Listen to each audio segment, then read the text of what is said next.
1974 to 1980.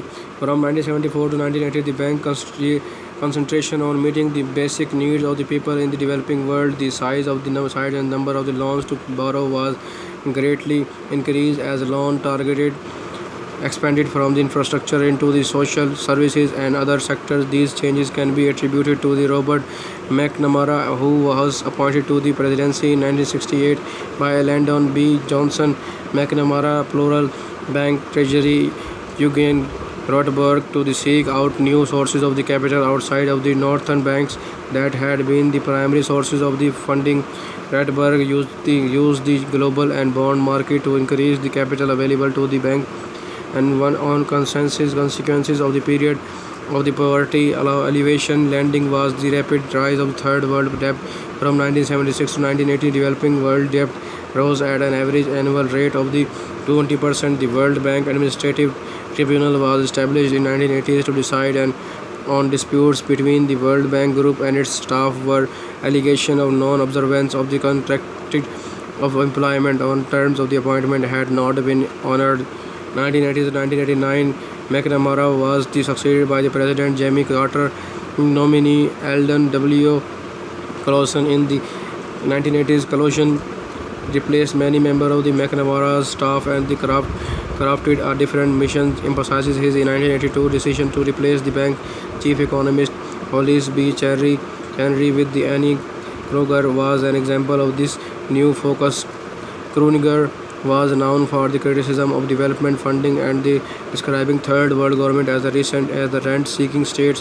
During the 1980s, the bank emphasizes lending to the services third world debt and structural adjustment policies designed to streamline the economies of the developing nation. UNICEF reported in the late 1980s that the structural adjustment program of the World Bank had been responsible for reducing health, nutritional and educational level for tens of millions of children in the Asia, Latin America and the Africa.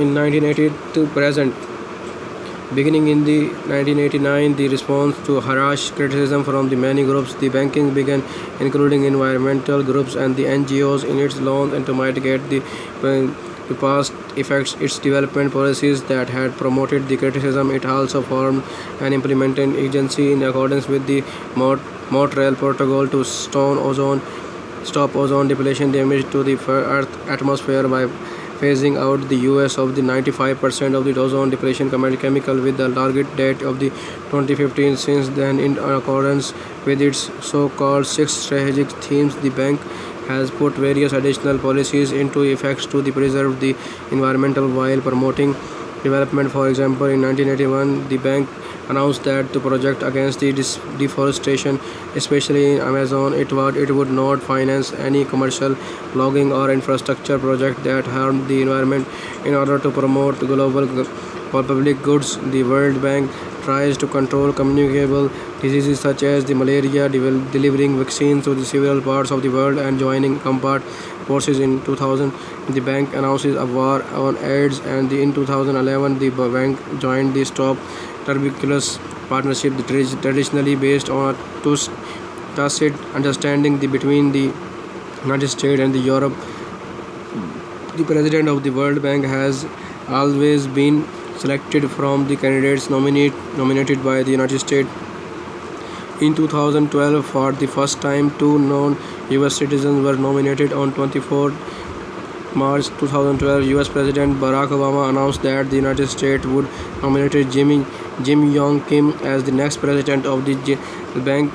Jim Yong Kim was elected on 27 April 2012 and re-elected after a second 5-year term in 2017. He announced that he will resign effective 1st February 2019. He was replaced on an interim basis by now former World Bank CEO Kristalina Georgieva. The World Bank Group headquarters building in Washington, D.C.